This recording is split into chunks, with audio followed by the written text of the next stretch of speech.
Okay. So, let's get moving. No real clue what to expect at this point. Given the date, the battle could be in full swing. Or it could just be before everything kicks off and gets nasty. Oh.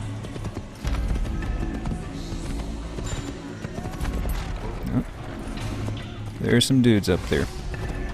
Yep. Things are going. And knock them off. Damn it. Mr. Horse kind of wanted when he got near the edge.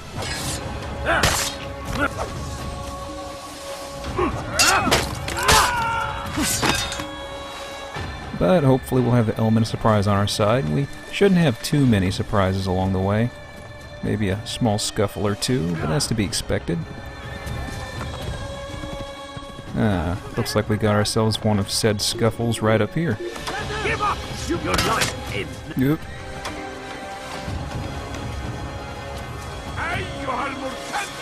This is not going too well. There we go.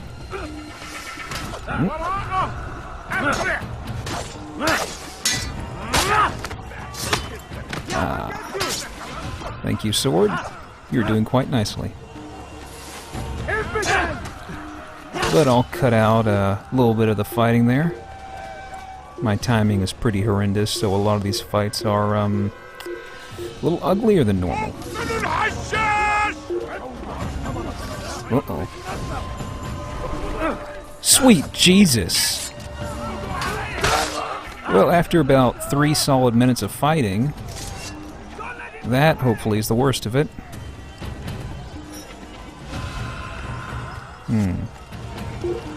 Make use of throwing knives.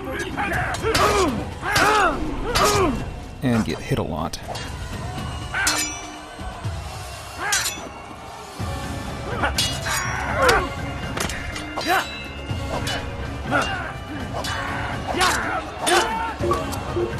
There we go, and waste a knife.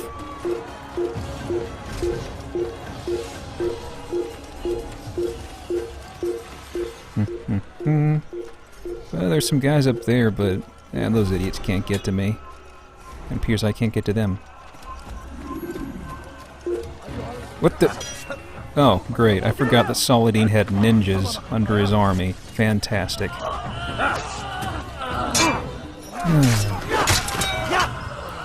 God almighty. So, the end of the game pulls a lot of dick moves. This is... you're seeing it right here. They just keep sending volleys of enemies at you. And this is me just standing around for a bit getting my health back. But anyhow, they start throwing a lot of enemies at you because they hadn't really put much of a convincing boss mechanic into the game, I guess you could say. Let's get the first strike here. Hey, you guys! 1, 2, skip a few. And you. I'll be a good guy today. And that is actually the last of it. For now. Come no further. Hold a moment. It's words I bring, not steel. Offering terms of surrender then? It's about time. You misunderstand. It's Al-Mualim who sends me, not Salah ad-Din. Assassin! What is the meaning of this? And be quick with it! You've a traitor in your midst. And he has hired you to kill me? Come to gloat about it before you strike? I wouldn't be taken so easily! It's not you I've come to kill. It's him. Speak then! That I may judge the truth! Who is this traitor?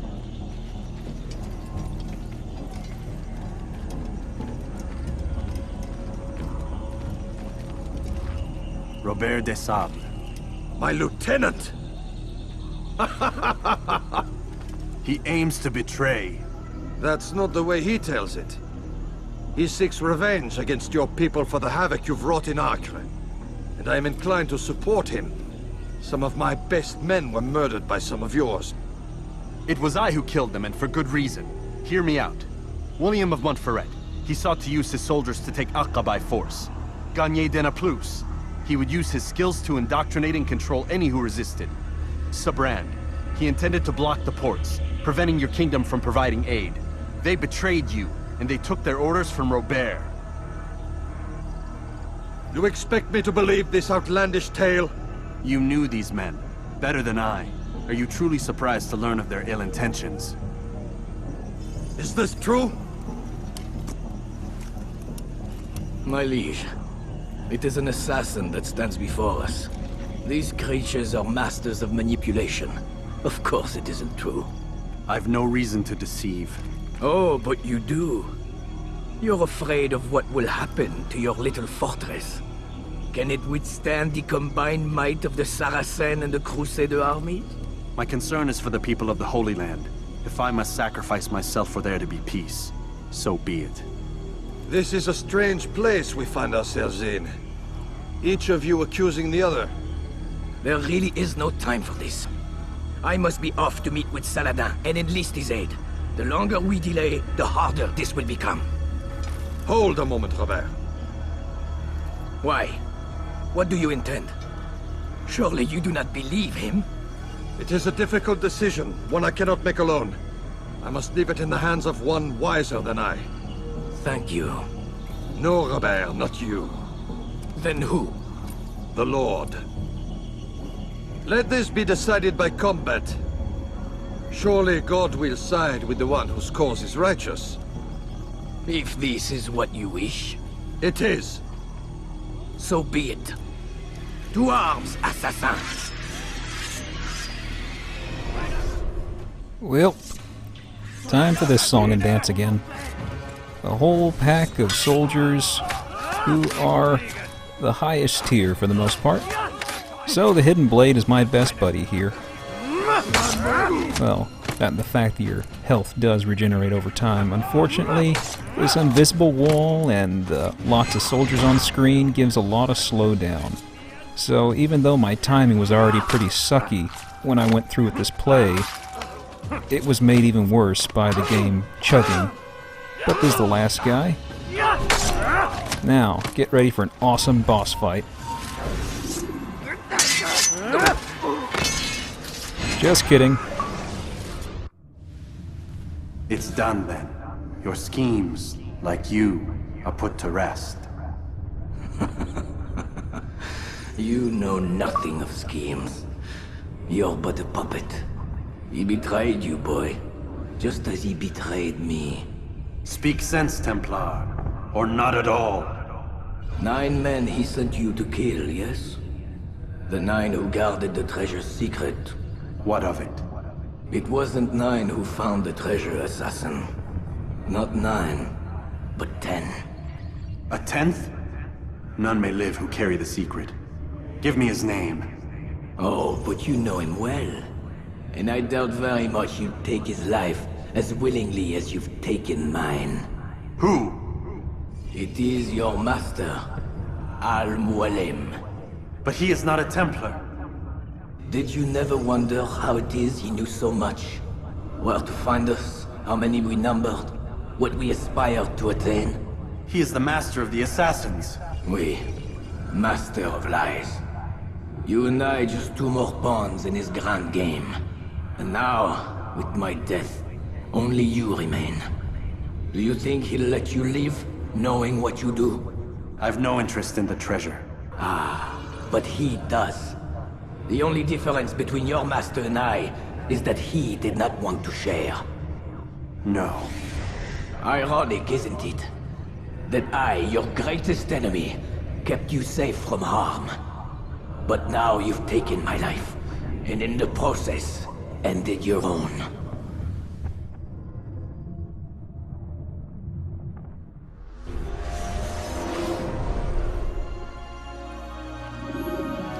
Well fought, assassin! It seems God favors your cause this day. God had nothing to do with it. I was the better fighter. Ah, you may not believe in him, but it seems he believes in you. Before you go, I have a question. Ask it then. Why? Why travel all this way? Risk your life 1,000 times, all to kill a single man. He threatened my brothers and what we stand for. Ah, vengeance then. No, not vengeance. Justice, that there might be peace. This is what you fight for? Peace? Do you see the contradiction? Some men cannot be reasoned with. Like that madman, Saladin. I think he'd like to see an end to this war as much as you. So I've heard, but never seen. Even if he doesn't say it, it's what the people want. Saracen and Crusader alike. The people know not what they want. It's why they turn to men like us. Then it falls to men like you to do what is right. Nonsense. We come into the world kicking and screaming, violent and unstable. It is what we are. We cannot help ourselves. No. We are what we choose to be. Your kind. Always playing with words. I speak the truth. There's no trick to be found here. We'll know soon enough. But I fear you cannot have what you desire this day. Even now, that heathen Saladin cuts through my men and I must attend to them. But perhaps, having seen how vulnerable he is, he will reconsider his actions. Yes. In time, what you seek may be possible.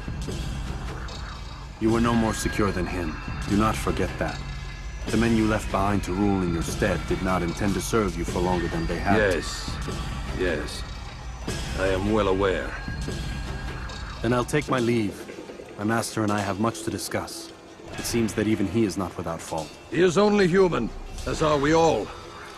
You as well. Safety and peace be upon you.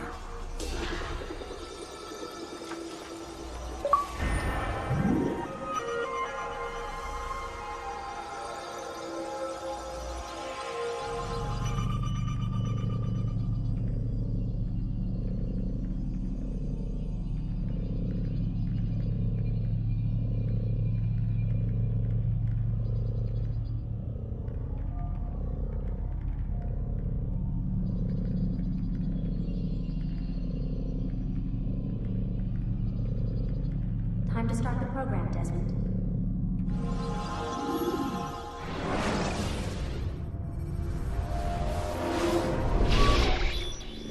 I said get up, goddammit! Listen, Oh no. seems your assassin friends found us. What? How'd you do it, Desmond? Hey, look, I don't know what you're talking about, but whatever's going on down there has got nothing to do with me. They're here for you, and I sure as shit didn't invite them.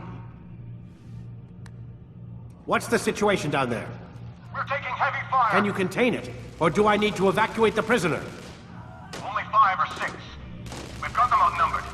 Couple of wounded, but we'll pull through. We'll get it under control. God damn you, Desmond. You couldn't leave well enough alone. I told you I had nothing to do with this. How would I even contact them? Telepathy? Come on! Doesn't matter. They'll be dead soon enough. Here, have a listen. That's been neutralized. Looks like the cavalry won't be coming. Dunno, Doc. We're freaking out a minute ago. Your little research facility not as secure as you thought it was? Worried they'll be back with more? I don't think so, Desmond. What Lucy here is trying to say is that there aren't any assassins left to come for you. We've been very busy this past year, hunting down your little enclaves, your desert communes and whatnot. I'm afraid you're on your own. Rest up, Mr. Miles. Tomorrow, we finish this.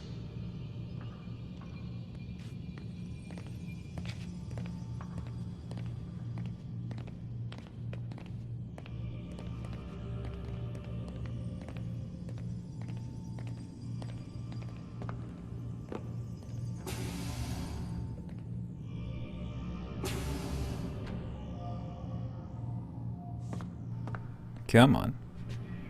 There we go. I'm sorry, Desmond. He mentioned the desert. Do you think... They sent a team there, but the place was deserted. I don't know where your parents are, and I can't promise they're still alive. But I think they got away. Thanks. Thanks for checking. It's not as bad as it seems. What are you talking about? They just killed, literally killed, my only chance of getting out of here. And then I find out the assassins are all but destroyed, and Christ, I still don't know what these people are planning. But I do know they plan to kill me when they're done. I am screwed, okay? What do you want me to do? Just try and have a little faith.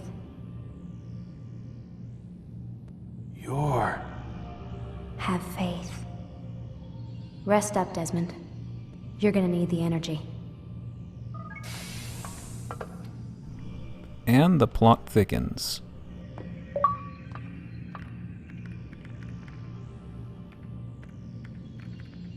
Aren't you tired? So, Lucy is an assassin. In case you aren't already thinking she's on our side, that kinda seals it right there. The assassins were coming to rescue Desmond, or I imagine more so they were gonna try and stop the, Templars from getting information about the Piece of Eden, but whatever. It sounds like they're getting stopped and they aren't gonna make it. And also, just from listening to Vidic's little speech, sounds like the assassins, who are already few in number, have been getting thinned out recently. Most definitely in preparation for this. So, the assassins are the underdogs. There you go.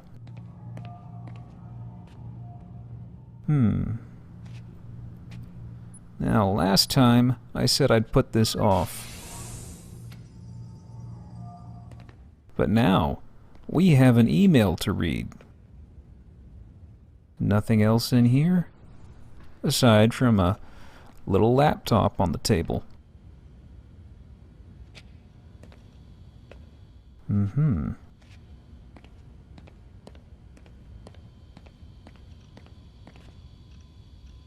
Well, let's just take a gander, I guess.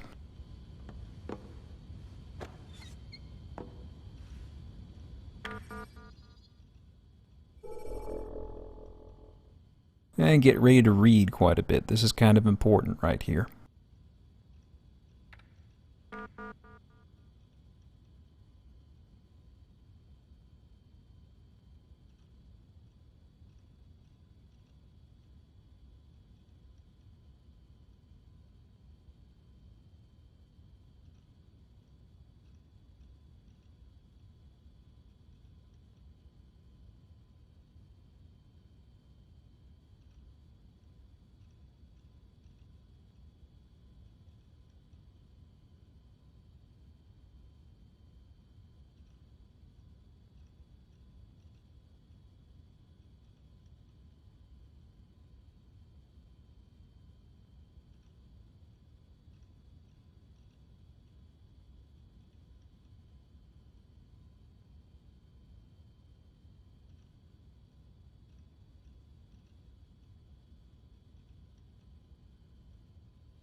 Okay, let's go over a couple of real-world happenings mentioned in Ricken's email.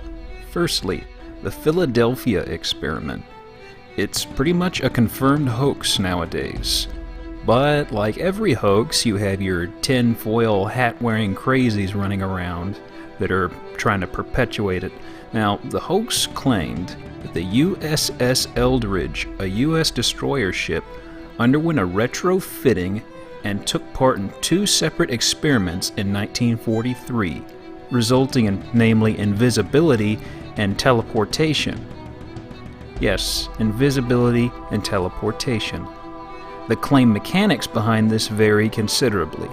One approach, which is probably the most popular, was said to have hinged on Einstein's unified field theory, attempting it out in the field on a large scale. Unified field theory is a whole nother can of worms in itself, so I'll sidestep that. And another believed approach was some anti-gravity experiment angle, but we'll ignore that one for the sake of this. So here's the story. The attempt was to render a vessel invisible to the human eye using a massive series of generators and electronics to create an electromagnetic field that could actually bend light around the Eldridge. The idea sounded far too tempting for the military brass to pass up, so the project got greenlit. The first test took place in the summer of 1943 in the Philadelphia Naval Shipyard. Upon being loaded down with the proper hardware, the generator powering all of the electronics was activated. Immediately afterward, the ship vanished into a green fog. The water of the ocean was left undisturbed where it was previously anchored. The Eldridge was invisible to the human eye and even radar. After 15 minutes of this, the generator was cut off and the vessel returned into view. It was seen at first as a complete success until they noticed what the experiment had done to the ship and its interior. The electronics were mangled, misplaced, and warped. Even worse, there were crewmen aboard during the experiment. They were nauseous, dizzied, and getting even stranger, there was a case of a man who was several decks up before the switch was hit. Once it was deactivated, he was several decks lower. There were also claims that people had appendages fused into the ship.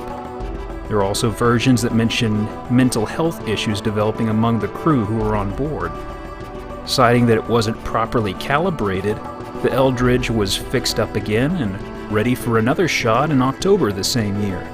This time, the Eldridge not only turned invisible, but it also teleported. 200 miles away, the SS Andrew Furuseth was moored. The Furuseth was said to have witnessed a flash of blue light, with the Eldridge floating at its center. After 10 seconds of this, it vanished from their view and reappeared back in Philadelphia. The end results for the crew and electronics were, unfortunately, the same as before.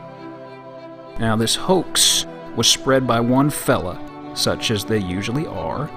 To simplify matters, a fellow by the name of Morris Jessup, who was employed as an auto parts salesman and amateur astronomer, wrote a few books full of pseudoscience touting the magic of anti-gravity and electromagnetism.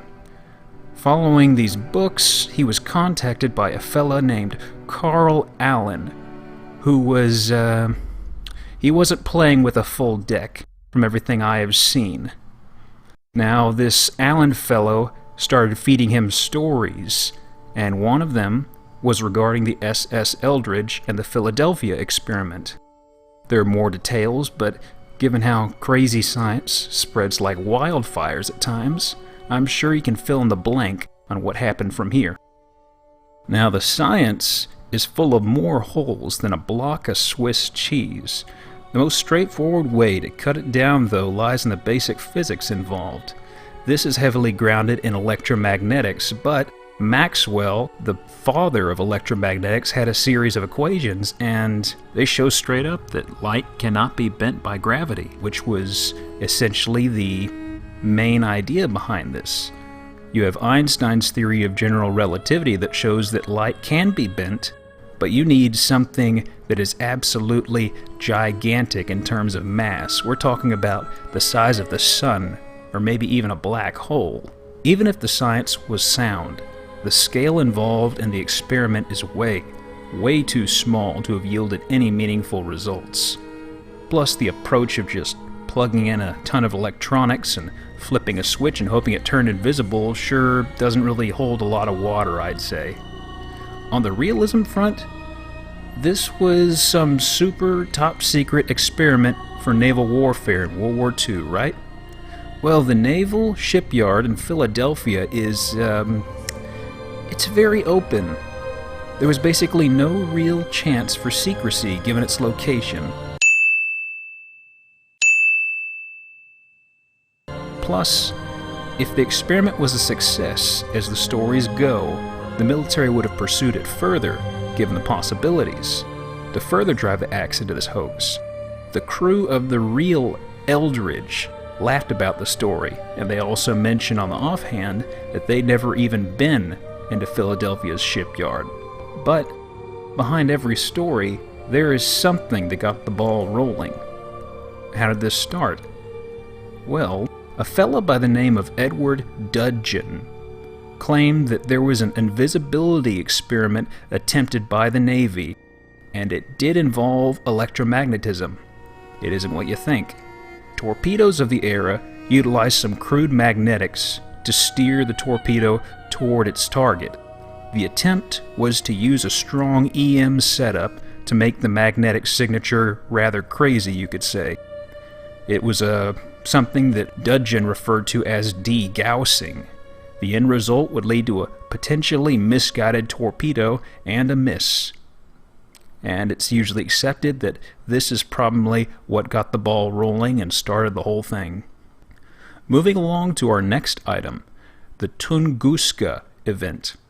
In 1908, over a remote stretch of Russia near the Podkameneya Tunguska River, a massive explosion filled the sky, and its effects played hell on the countryside. Early in the morning, the locals, known as Tungus, noticed what was described as a pillar of bluish light which rivaled the sun's brightness. It moved across the horizon for 10 or so minutes before erupting in a flash, followed by a boom that was described by many witnesses as sounding like artillery fire. The shockwave immediately knocked people to the ground, shattered windows, damaged housing, and more. The seismic stations estimate the shockwave near the hypocenter, or the ground directly below where this took place, experienced a 5.0 on the Richter scale. The scorching heat damaged crops, and the shockwave was responsible for destroying 80 million trees across 830 square miles. This became known as the Tunguska event, which upon future research seems to have been caused by a meteoroid entering the atmosphere and heating up to the point where it exploded somewhere around 5 miles above the ground. This sort of entry happens pretty often, although not on this scale. It is called an air burst. In spite of the fact that it never directly collided with the Earth, this is still referred to as an impact. There's a strong amount of science supporting that a very large piece of the meteoroid did in fact impact with the ground, resulting in the creation of a bowl-shaped lake known as Lake Sheko. Analysis of the sedimentation in comparison with its surroundings, as well as analysis of core samples, seems to indicate that Lake Sheko is in fact an impact crater. And even though it detonated so high up in the atmosphere, the explosion itself was larger than anything anyone could have fathomed at the time. From the research done since then, it is said to have been 1,000 times more powerful than Little Boy, the nuclear bomb dropped on Hiroshima. To scale things further, this had 1/3 of the power of the infamous Tsar bomb, which was the most destructive nuclear weapon to have ever been detonated. Unfortunately, there are a lot of shades of gray still surrounding the event due to a number of reasons. Firstly, it occurred in a part of Russia that wasn't exactly bustling with people. Also, you have the aftermath of World War I, the Revolution of 1917, the Russian Civil War, and World War II that led to a number of instances of record sites being damaged or lost entirely. Essentially, the research had to be started from the ground up in a lot of places many times over. A good chunk of information still actually exists in the field to this day, in fact. Mineralogical analysis pieced things together up until this point, and combining that with research, they could find the angle of entry, the height of the airburst, calculated the size of the blast, and more.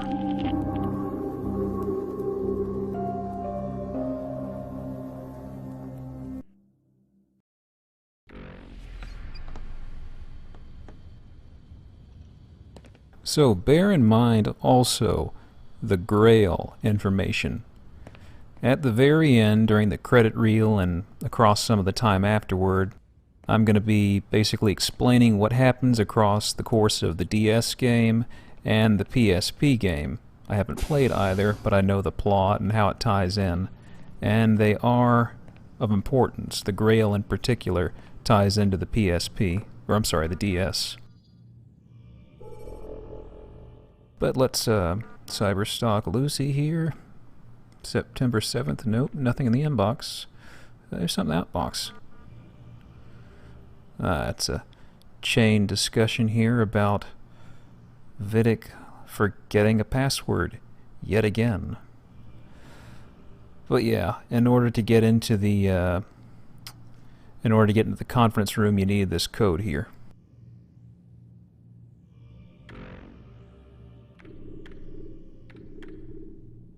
And nothing else on Lucy's computer. Wally, what have you been up to? Let's see what this little fella's got on here.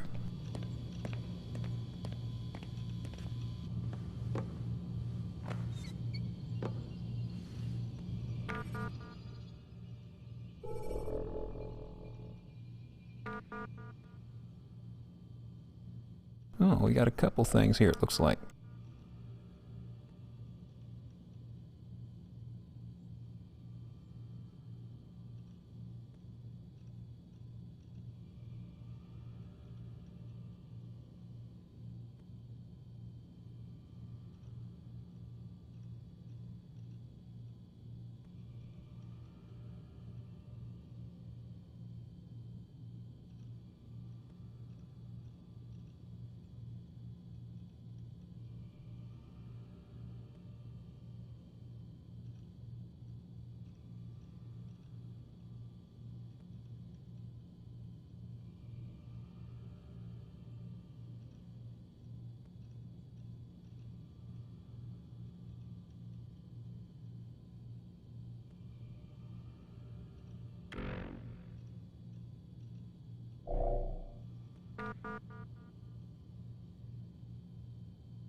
No, this is the email we saw on Lucy's computer.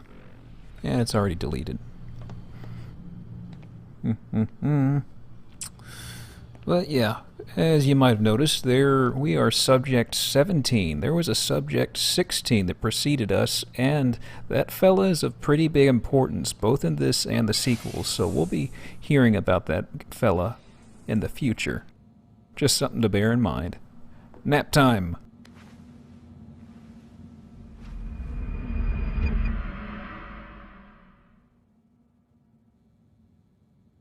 Get up.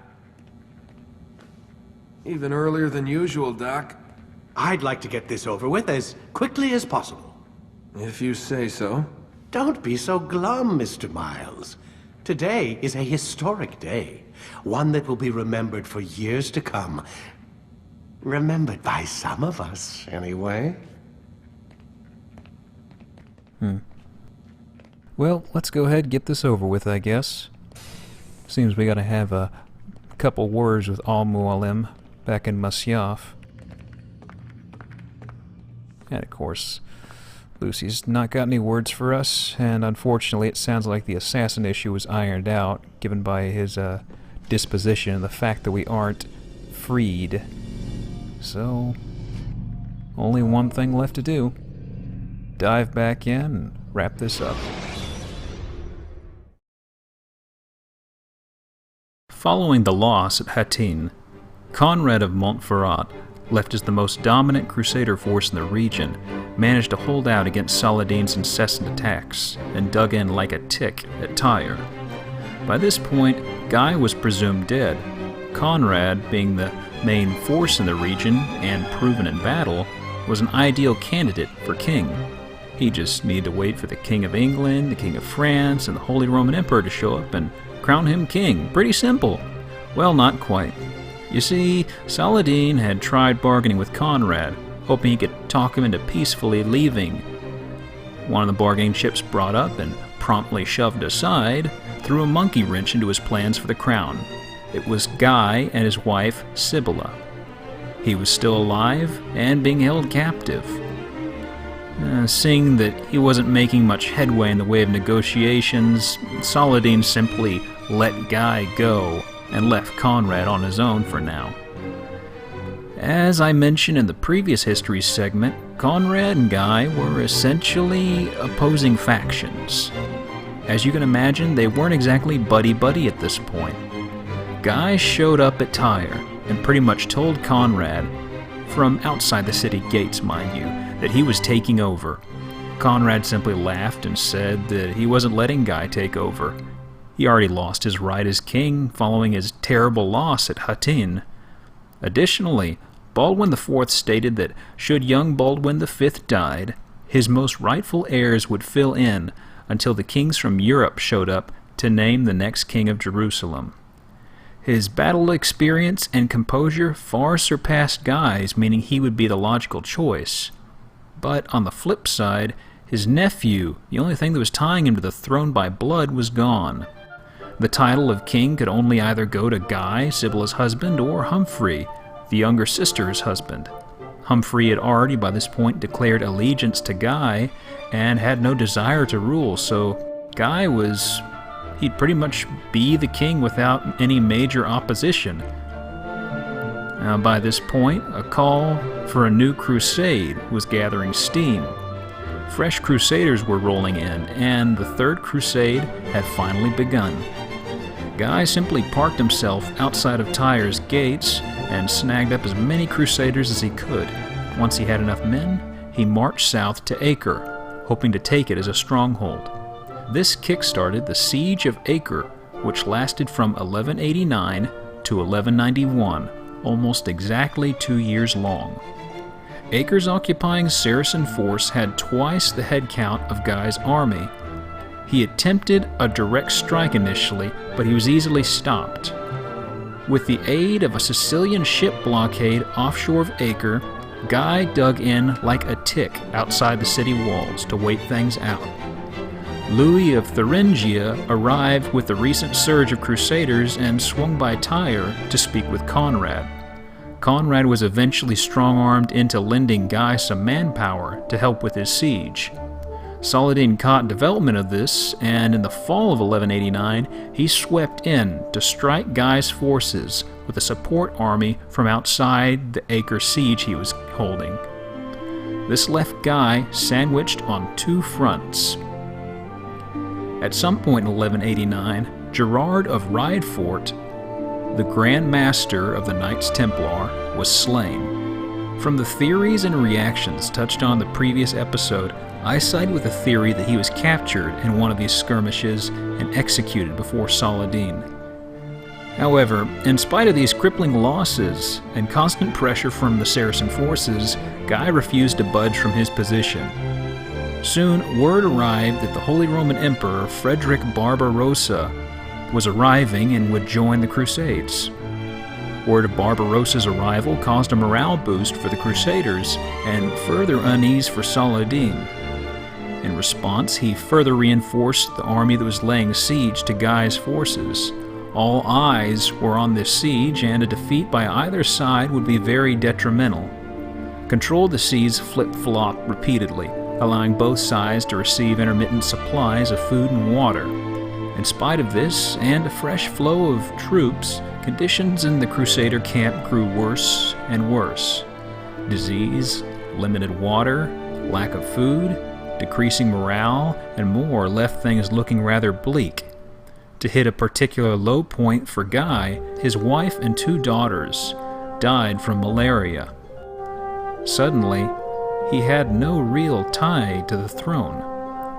While this was ongoing, Conrad realized he needed to gain a leg up on Guy, as did his supporters. Now that Sibylla and her daughters were dead, things grew desperate for a new king. The only option? Marry Isabella, the younger sister. However, there was a bit of a technicality. At this time, she was married to Humphrey, who openly supported Guy in 1186 and As I mentioned before, he had said previously and time again that he had no desire to become a king. He was married to what historians sometimes romanticize as a childhood sweetheart. He knew Isabella from before their marriage, and it was a pretty darn happy one from all accounts. Conrad, not being a fan of a happy marriage, which consisted of gumdrops and rivers of chocolate, ordered Isabella to annul her marriage with Humphrey, and as you'd expect, she refused. It was then that Plan B went into effect. Kidnapping. Isabella was abducted and brought to Tyre in 1190 under heavy stress. She was forced to consent to the annulment on the grounds that she was, well, let's be honest, she was pretty darn underage when she was wed at being 11 years old, and she also issued a false claim that her older brother Baldwin forced her into the marriage against her will. At the same time, they were putting the screws to Humphrey, and under even more pressure, he finally relented and annulled the marriage. Now, without polarizing or demonizing too much, bear in mind in this case the lineage of the country was at stake. Isabella was the last opportunity for the kingdom to continue the bloodline, and Humphrey had no desire of making use of that to ascend to the throne. Also, putting aside the unpleasant method they used to annul the marriage, Conrad, from most accounts, was the kind of guy that a lot of ladies chased after. So that could be viewed as a plus, but there's also the creepy detail that he was about 30 years older than Isabella, but these things happen. So, even with that thought process in mind, though, Humphrey's life sounded kind of depressing after this. Aside from something I'll address in the final history segment, his name only comes up once again as a negotiator. He was said to be fluent in Arabic and allied himself with King Richard upon his arrival. In fact, he personally negotiated with Saladin as the Crusades came to a close.